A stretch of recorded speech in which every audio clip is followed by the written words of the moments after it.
Welcome to Goofy Getaways with your hosts, Amy Blades and Amy Fisher.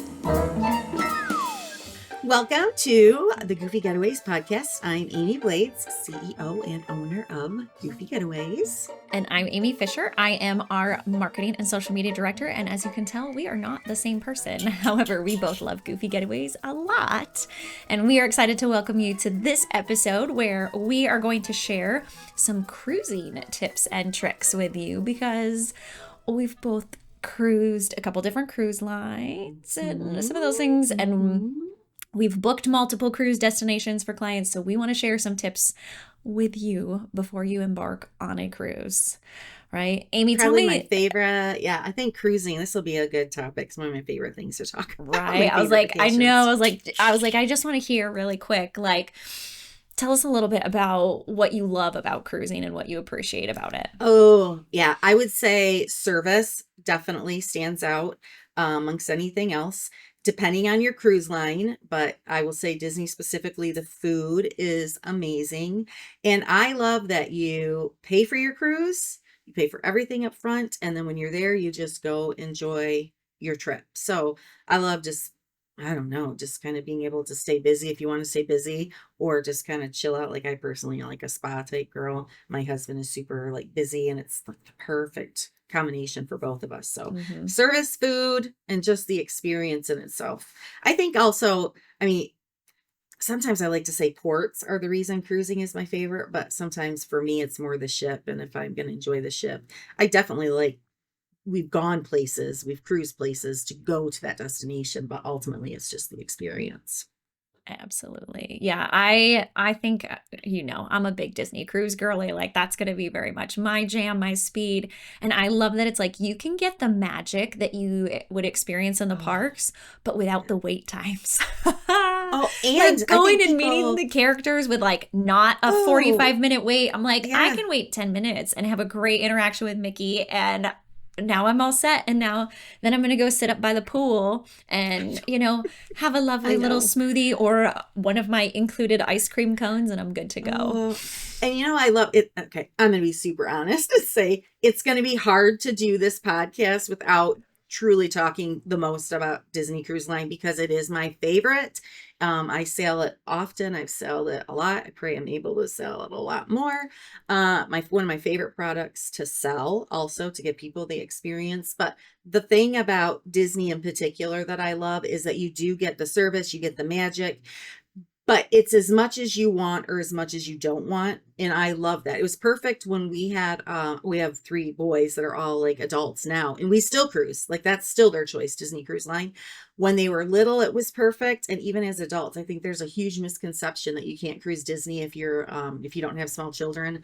And they do a really good job of separating areas for adults only. But I just think that the cruise in itself, you can incorporate as much Disney Mickey as you want, or you don't have to have that either.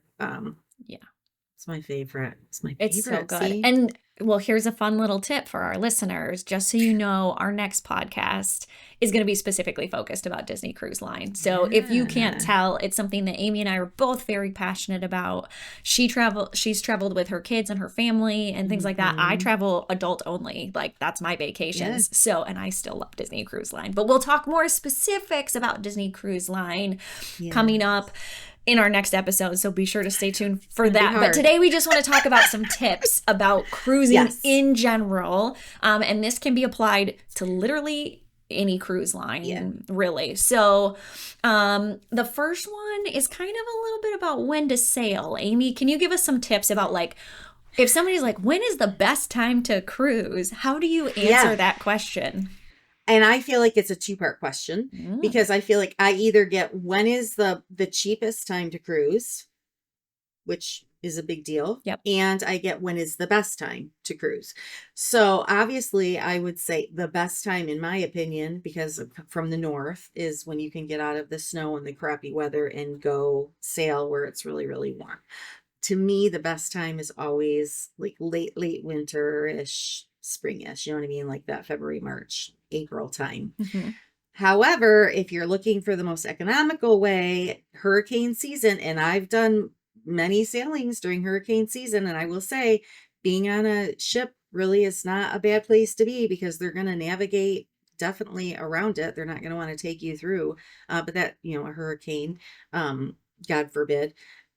I still think October, September, October is usually the most reasonable time to go. So I think it depends on your client who's asking. It's one of those two things, in my opinion. Yeah, that's completely fair, right? Because it's like, if you're a first time cruiser, and it also I think depends a little bit about the cruising destination too, right? Correct. That if it's like, okay, if you're Correct. looking for a Caribbean destination, the cheapest time to cruise is hurricane season. Like, we're not going to sugarcoat that. That is what it is. Like, buy the travel insurance. But, on the backside of it, if you're looking to do like a West Coast cruise, you want to go out of, San Diego or Los Angeles, or if you're looking for a European based cruise, yes, there are going to be other times of year that are going to be cheaper too. Yeah. So, but I like what I think is it so depends on like the timing, because we went to Iceland last year and that was in the summer and that was the perfect time to go there.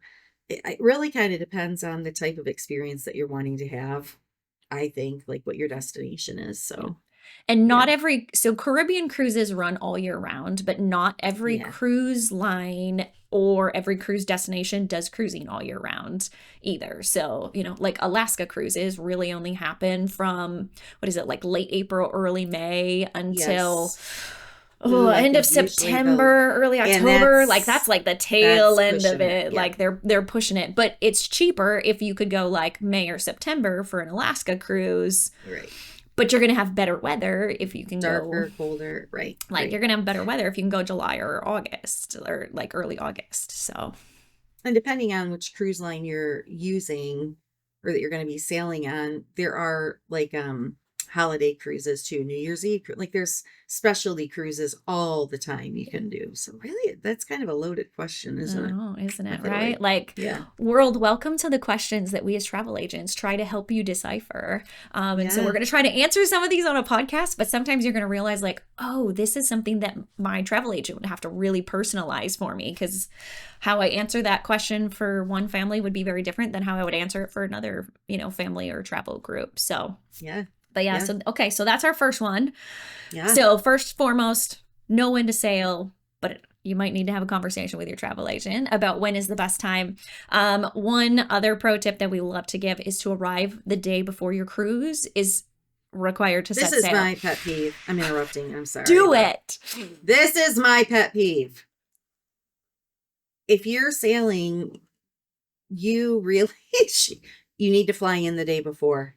There are too many things that can happen on the day of, and then your ship's going to be like sailing away. They don't care. They're like, bye. If they said they're leaving port at 3:00, they are leaving port at 3:00. Like they're not going to wait for you. And usually your boarding time like closes before that point anyway. So it's not worth the stress. It's not worth the stress of like your luggage getting lost at the airport, or if you're driving in and all of a sudden you get a flat tire. Like it's just... Please just arrive a day early. As travel consultants, no matter what port you're going out of, we work with the like whatever destination port. More, I guess a port really isn't a destination. So how about I rephrase that? We work and we know the ports so that we can help get you in a hotel if you're wanting to be super close, if you need transportation. Like all of those details are why you book with a travel consultant, because we're going to help you make it as smooth as possible. But man, is that a pet peeve of mine. Yeah. So don't stress yourself out. It is not worth it. Like please arrive the day before your cruise is required to set sail. And I'm not going to lie, like if you're coming a longer distance, give yourself 2 days, because it's probably like you don't want to be rushed and stressed out. That's not how you want to start your actual vacation. Most people find cruising to be fairly relaxing, and if you start it that you're like stressed out and rushing, it's going to set the whole tone of your vacation, and that's not what you want. Yep. No. I agree. You're going to hear me say it. I like it. Okay, Amy, do you got another tip for us? Like what would be another important tip that we should have? I think tips probably like always make sure you're informed on what you can and can't take on the cruise. I think there are different cruise lines that allow you to do different things. Like Disney will allow you to bring like wine on board. Other cruise lines don't do that. I mean, it's very specific to the cruise line, which is why you use a travel consultant, because we know about each cruise line and what they do and don't let you bring on. Simple things. I mean, even when you think about like chargers and portable chargers are one thing, but my mind is completely, what is Yeah, they're like the adapters that you have that you can plug in, and certain cruise lines will let like certain ones, and then other cruise lines don't. Like, I remember when I showed up for my very first cruise, seeing the corner of the port that was full of confiscated items, and I was like, Did nobody read the list of what you're not allowed to bring? Like, what is happening over here? No. And this like sounds like a silly one. I actually happen to have, I had back surgery years and years ago, so I have trouble with my back still, and I have to have a heating pad with me. You can't take a heating pad on the cruise. You can, most cruise lines, you can go to guest service and you can like rent one that is actually complimentary. You just have to put down, a deposit. But there are things that you just need to make sure that you know that you can and that you can't bring on, because there's nothing like packing something that you really wanted or you really thought you needed and then getting there. And a lot of times your carry-on stuff, what they're taking out, but they go through bags when they go through security. So if you've like checked your bags and they're not going to be back in your room, you've usually set sail or pretty close to it before you're going to get your bags. And then you find out, and then you kind of ask, like, wonder where this was. I remember asking like my room steward once, I'm like, I don't know where my heating pad is. And I don't know. I think it was a charger too that got taken out, or like, a adaptable. What the heck? They don't tell you, they just do it. And I'm a travel owner. See, this is how we're our own worst travel agents, because we're so focused on like our clients' trips. So sometimes we're like, oh yeah, I forgot to do this. But that's that how I also, and that's also a tip, like be aware of what's allowed on the cruise ship, but also bear in mind of what can be in your checked bag versus what do you have to carry on. So Amy mentioned that you can bring wine onto a Disney cruise ship, but it has to be in your carry-on. If it's in your check bag, it's gone. They'll take it out. So you can bring the wine on, but it has to go with you through the carry-on process so that they can actually see it and make sure it's the correct size, so on and so forth. So definitely need to check that piece of it too. So that's a good tip. Firearms are huge. There are a lot of people that have a concealed carry, and it's different in every state, so different in every port. But that's actually a big one too. Believe it or not. So and there's been, in the last few months, there's been, at least I've seen a lot of like talk on TikTok and even on like news channels of, so-and-so got arrested at some port because they had ammunition or a firearm or things like that. And it's like, please read what's allowed and what's not allowed on your cruise ship, like, or whatever your travel destination is. Cause that is one way to make your vacation very unmagical very quickly. No matter what. No matter what cruise line doesn't matter. Doesn't matter. Oh, and then make sure that you do go over, like you had just mentioned, Amy, but knowing what you can and can't take on your carry-on board the ship. And this is like a tip, and we can go over that too, but I'm one of the people that like to get on the ship early. I feel like I'm paying for that day.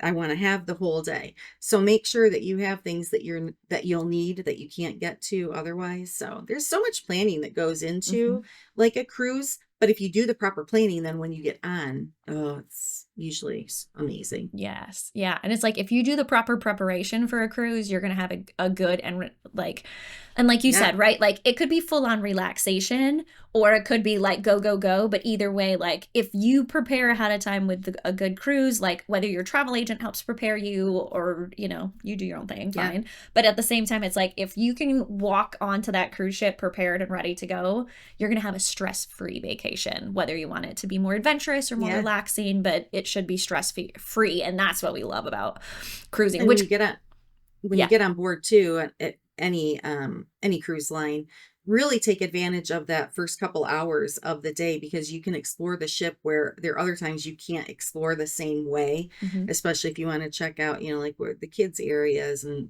where your kids are going to be, or just knowing the different cruise lines. The way that you go onto a Disney ship is much different than you go onto a Royal Caribbean. We learned that last year. Mhm. I've done multiple Royal Caribbean cruises, and for me, just that experience, and now knowing how to better prepare clients for when you walk in, especially if you have people that might have sensory, or if you have people that, just making sure. And they sound like, man, that's kind of a silly thing. And I'm telling you, it's not, because it can really determine the way that your trip is going to start, which we can talk real openly about. That happened to us when we did a Goofy Getaways cruise last year. And it was just different for a lot of people. Kind of like just, it wasn't a bad thing. It's just the environment is definitely louder. It's definitely busier than when you get on a different cruise lines, for Yeah. sure. So To just help give like making our sure. listeners a backstory so they understand what we're talking about. So we Yeah. took a cruise on a Royal Caribbean ship, beautiful Yeah. ship. Many of us like walked onto the ship, and you walk in, it was an Oasis class ship, which meant you walk in onto the promenade. And so there was music playing and there were lights going and all of this kind of stuff. And for many of us, we weren't sensory wise prepared to be No. walking into that space. It's meant to like walk in and feel like you're walking onto a Oh, party, which yeah. is not a bad And there are people thing. that loved it, right? Like there are It was people that not a were bad into it. thing. Like many of our agents were like, this is so We were fun. like- But some of us were like, I just wasn't sensory wise prepared to walk in and be like, oh. But Yeah. again, like those are tips that we can help give some of our clients, that it's like, hey, Yeah. if it's a ship Better that you're walking prepare. into, here's what, the experience is. And, on our next episode, we'll talk about like what you can be prepared for when you walk in on a Disney cruise and some of those kinds of things too. Yeah. So each cruise line is different, but also being that prepared portion, I want to share my next tip, which is have your proper documentation. You guys, I've been in line with people. This goes back to why you use a travel consultant. Oh my goodness, I've been in line with people who haven't, and they've not been able to sail. Like they won't let you on the ship if you don't have the proper No. thing. And I'm going to tell you right now that if you are interested in cruising, even if you are thinking about doing what we call a closed loop sailing, where you're going back and forth from the same US port, technically certain cruise lines like Disney. So let's say you're doing a 3-night sailing out of Port Canaveral on a Disney cruise. They will typically say that you can sail with a birth certificate instead of a passport. I always tell people that you should have a passport, period, because as soon as you are leaving your country's borders, the only way to get truly back in is with a passport. So heaven forbid you are out on your 3-night sailing and you are in the middle of international waters and something happens. If you don't have your passport, the process of you being able to get back into the US because you didn't finish your sailing could be the worst nightmare. And say you're at port, like it and could make a something happens terrible and experience. You get sick. Yeah. And you have to get off the ship, and you can't get back on the ship, and you need to fly home. Yes. And you don't have your passport. You're host. You're out of luck. Absolutely. So just if you're considering doing cruising, like go ahead and get the passport. It really is worth it just for the peace of mind. Hopefully you never actually need to use it for those pieces. And I will say there are certain cruise lines, like Virgin Voyages is pretty strict that they make most people have a passport. Yes. So again, this is why it's so important to know what documentation is required. There's also different documentation that like if you're traveling, let's say like you're traveling as a family and your kid brings a friend, but that child is not one of your children, there is additional paperwork that needs to happen for those kinds of things. So just be aware of like what documentation is required for your different cruises and make sure, because again, that's the worst feeling is it's like you showed up early and you are prepared for your cruise and you go to walk on and then you're like, they're literally going to deny you right before you walk on the gangplank, that they're like, you don't have the proper documents. You cannot get on this ship. And I've watched it happen to people too. And you're like, this is the saddest thing to watch. So, because you're this close to your vacation, like, oh, you do not, bottom line, go through that. Just like that expert piece of advice. I even tell clients if they're just doing if it's their first cruise and that's kind of the, I don't know if it's a caveat, but a good thing about booking early so you have enough time. But I always tell people just it does not hurt to have your passport. If anything, not that I won't book somebody's trip if they don't, but I Yeah, strongly encourage it, you know. absolutely. Which kind of leads into our last tip. You started to say, right? This idea of, Oh, so, and people, it's this almost kind of ties back into, when's the best time to cruise? Or people start to ask, like, when is the best time to book your cruise trip? When are you going to get the best deal? And when is it, Amy? when are you going to get the best deal? When you book early. Another Oh, pet peeve, book early because the rates do change. And cruises typically are less expensive the sooner that you book them. And if you're someone if you are, Royal Caribbean has a lot of new ships refurbished. They're doing a lot of really cool stuff. And if you know that you want to get on a new sailing or a new ship, as soon as it's released, you're going to want to book. Same thing with Disney. They've got I feel like new ships coming out, which is super exciting. But if you book sooner, you're going to get the better rate. The longer you wait, so the closer to the cruise you get, the more expensive it is going to be. And then something else that people don't always know is that all cruise lines are double occupancy. So say you have somebody that double occupancy pricing. Say you have someone that is a single, they're, on their own and they want to have a room to themselves, they still have to pay for two. And then after you have like more than two people to a room is when the price goes down a little bit, but that's something that people forget about. yeah. There And I'll are a say couple that's one of the cruise things. lines that have, so they will call it like a Solo, solo yeah, traveler cabin. I know, I want to say like Princess, Norwegian, Virgin Voyages all have those. But they're harder to find. And again, it might be if you're yeah, somebody who wants to do solo travel, like again, working with a travel consultant might really help you find which cruise line is going to help you find that right option that lets you do the solo yeah. travel. But yeah, like Royal Caribbean likes to do, your third, kids Yeah, sail third and fourth free. I or think they free, keep doing right, like a kids sail free or kids are 50% off, and so people are like, oh great, we're going to do this. And it's like, well, but you got to have two adults in the room first, and then you start to right, get the discount right. on, that And I piece of it. still, and I not that my opinion matters a ton, but I've never understood that. And it's a shame because I have families that often, I do a lot of family cruises. And a lot of times you do have families that might have three or four or two, but then you do have like their single adult kids that want to have their own room, but not our rule. It's just our job to make sure and tell you and try to help you book those solo rooms if you can. But yeah, Well, book early. and It's the another, only way. and that fun tip, right? When you see those kinds of promos and discounts come out, okay, this is when Royal Caribbean is trying to finish filling the ship, Yeah, right? true. So people are like, oh, this discount came out. And as travel consultants, like we go in and we're checking the price of your cruise to make sure that you have the best rate. Yep. 99.9% of the time, if you've booked early, that is going to maintain the best rate. Even when they drop a promo later on, you still have the better rate because the rates of the cruise ship go up as the ship fills. Well, now they've done a promo, but you're still paying this price, not your Right. original price all the way down here. And people don't always realize that. And it's like, It also get makes in me and get think about, early. and if you have, that you have two people that definitely want to go on the cruise, you have another person that's kind of thinking and they're sharing a room, or Mm-hmm. it is so much easier to take someone off of a cruise reservation than to add someone on towards the end, because as the ship starts to fill up, I mean, you can't add to a room sometimes. Yeah. So And like Royal always Caribbean kind will of make weigh you that put out too. different party sizes in different rooms. So it's like if you, Yes, I've right, had like that if you're happen. like, oh, we're two, but now we want to have three, and they're like, well, your room only sleeps two. You're not gonna get You're it. like, good luck Yeah, finding a room that has three at that yeah. point. So And even if you're booking a stateroom that has like a capacity, you can have up to four.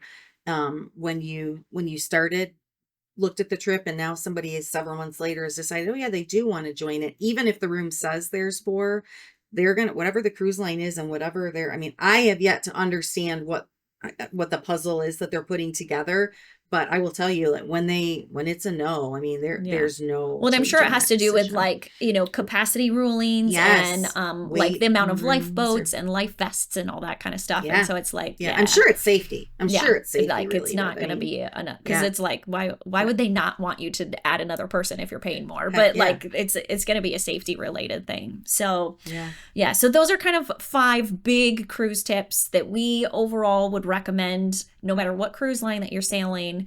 But again, think about when to sail. When is the best time to sail based on your travel destination? If you're not sure, work with your travel consultant. They can help you pick.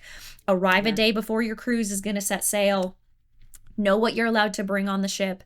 Have your proper documentation. And if you want the best rate, book early. Also, if you want the best room choice. Oh, isn't that the truth? Because and believe me, I travel have my consultants, favorite like we room sit and look and research and pick out like which room is going to be know those best. And deck like plans. if you have motion sickness, I'm going to recommend a certain room type. Or if you like to do certain activities, I'm going to put you like near this or that. Or if you're like, hey, we're light sleepers, great, like let's put you here versus here. So that you're not above, like the really busy when you hear your chairs moving in the morning. Exactly. Like let's not put you directly below the dining room or whatever those spaces are. But those are super important tips that we have for you when you're thinking about a cruise. So this kind of segues us into our Amy's All In section for today.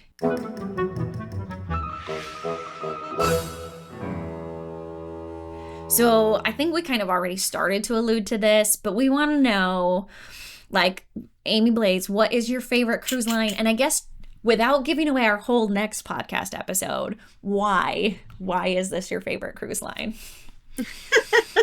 I know everyone's going to be really surprised. Disney Cruise Line, hands down my favorite cruise line. And I am a sucker for the original ships, I will say too. I'm all in on the Magic. I'm all in on Disney Cruise Line, and I can pick out different things about each ship that I like so much. I am also all in on concierge cruising, my favorite way to cruise, and Disney does it the best. And I do love the new ships that are coming out, and it's kind of fun when you're authorized Earmarked Agency.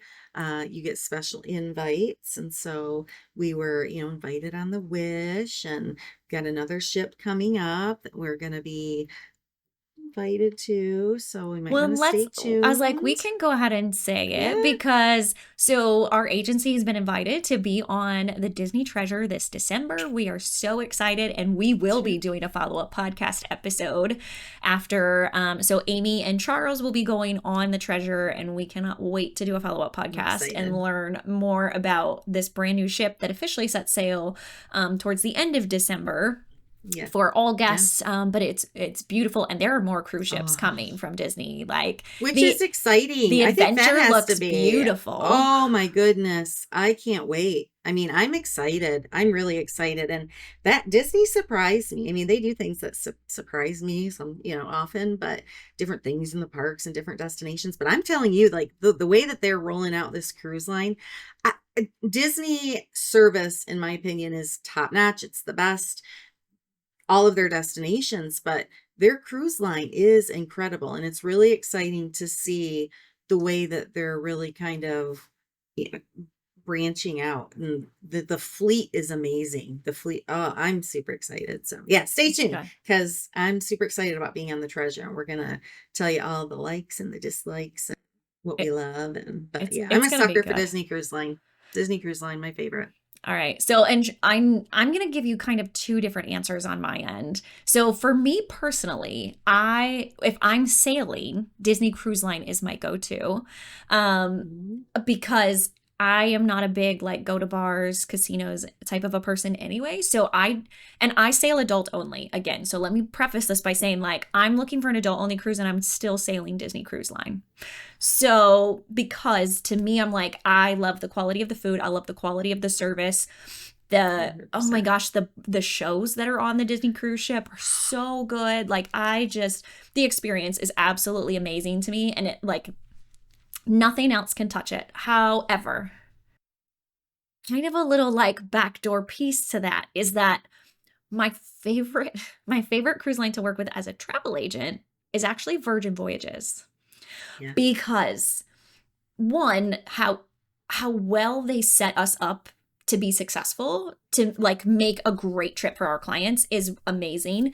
Virgin Voyages, if you are not aware, if you have not heard the buzz, they are a semi-newer cruise line. They are an adult-only cruise line, so you do have to be 18 or older in order to sail Virgin Voyages. They are specifically exclusive adults only.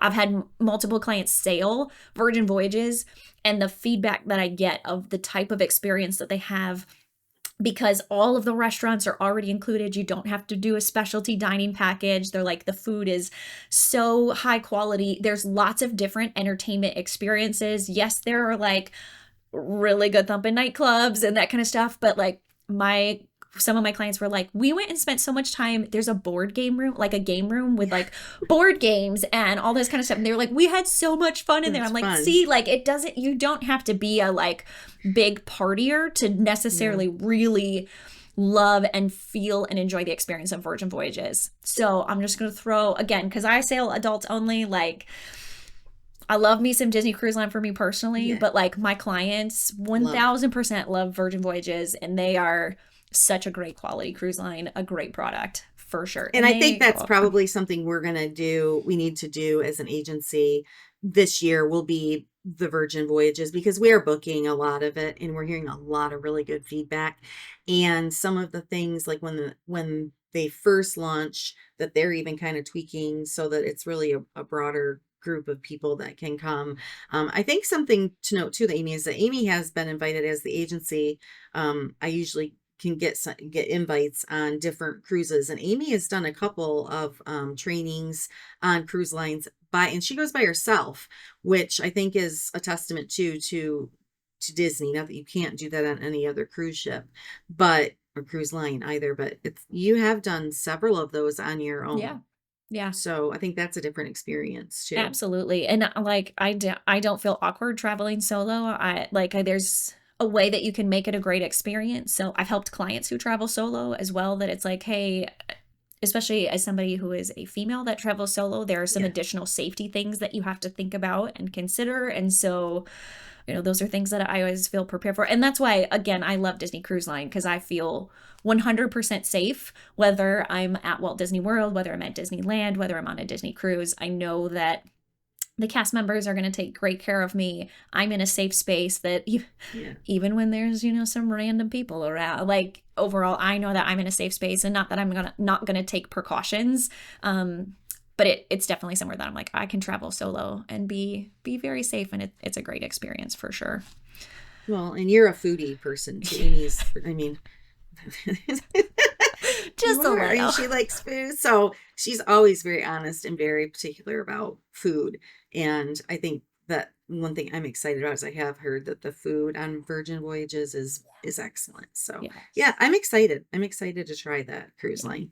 They just seem like, I haven't personally sailed it, but again, I've had multiple clients and they just seem like such a great product. So, well, we've done like extensive training. And even the training, I mean, I feel like we know the product quite well, even though we haven't sailed it, and it's pretty incredible. Yes. Okay. We're put that on the to-do list. For sure. And I'm sure you all want to hear a podcast episode, like once we do sail Virgin Voyages, or maybe a few, like maybe we break it in, because I might need a whole episode just to talk about the food. Yeah. And I need to check out the spa. I'll let you know how that goes too. All in for the spa. The other thing that it sounds like Virgin Voyages, like, so most cruise lines have a fitness center and they'll have like fitness classes. In Virgin Voyages, the fitness classes are included. Yes. So as somebody who's a fitness person, like I literally teach fitness classes. That was my career before I shifted into travel agent. And I'm like, oh, like maybe I can go test out some classes and give it a try. And because usually I'm like, oh, I'm not going to pay money extra on my vacation to go take a fitness class when I know what I'm doing. But I'm like, if it's free, like, let's go work out. That sounds fun. Yeah. I think, I'm excited. I really am. Because I don't think that, for me, I don't think it's going to be Disney, but I think that I'm really excited to check it out. And I'll tell you the truth. I'll give it a shot. I'll tell you the truth. Oh yeah. We don't sugarcoat things. We certainly don't. We're gonna give it to you straight. Like, here's what we like, here's what we don't like. So we hope that you start to feel that as you listen to our different podcast episodes. And again, I'm excited to hear you and Charles' thoughts about the Disney Treasure. Like, I'm like oddly very, very excited for that ship. Like, it just looks so beautiful. And you're going to get two totally different, Oh, yes. I guarantee you, totally different. Very different points of view. Yeah. Oh, yeah. So really fun. Yeah. We're excited to get Charles on the episodes. And we're excited to also get some of our other agents on future episodes with you all as well. We're going to, have our agents who know Royal Caribbean group cruises and all this kind of stuff. We're going to be having people on the podcast as well. So we're excited to dive into those topics further. So with that in mind, we want to say thank you so much for listening today. Hopefully you found these tips helpful if you're thinking about planning a cruise, or maybe you've gone on a cruise and you were like, oh, that's what I did wrong. And so maybe we can help make your next cruise a little bit better experience. Please be sure to like, save, and share this podcast if you enjoyed this episode as well. And then again, we would love to hear from you, especially if you're somebody who has cruised before. Like, what was something that you wish you would have known before you got on board the cruise ship? Or if you want to tell us your favorite cruise line on the comments, we're always willing to hear that. Our agents book all of the different cruise lines, so we always love to have conversations about the different cruise lines as well. Our next episode, like I said, is going to be more specifically about some unique experiences that happen on Disney cruise ships that we just really, really think are valuable and want people to be aware of, because not everybody realizes the difference between if they've gone on a Royal Caribbean cruise or they've gone on a Carnival cruise, and they don't always realize, why would I pay this price for a Disney cruise? And it's like, well, let us tell you what the difference is so you can better understand it. Yeah, no, definitely. And I hope that you're interested. If you're interested in having one of our awesome travel consultants help you plan an amazing cruise, please reach out to us. And you can do that by going to our goofygetaways.com website and checking out our agents. You can also call the number. It's right up on the top of the screen if you're one of those people that like to talk instead of message. Or you can send an email to info@goofygetaways, and we will definitely find somebody for you. So give us a chance. We're really, really excited. Remember that our services are complimentary and that we're going to do everything we can to give you the best possible experience at the best possible price. So give us a chance. We'd love to help you. We'd love to help lead you to the magic. So with that all being said, thank you for being here, and we will see ya real soon. If you liked today's episode of the Goofy Getaways podcast, please like, share, and subscribe. And remember to follow Goofy Getaways on social media so we can lead you to the magic.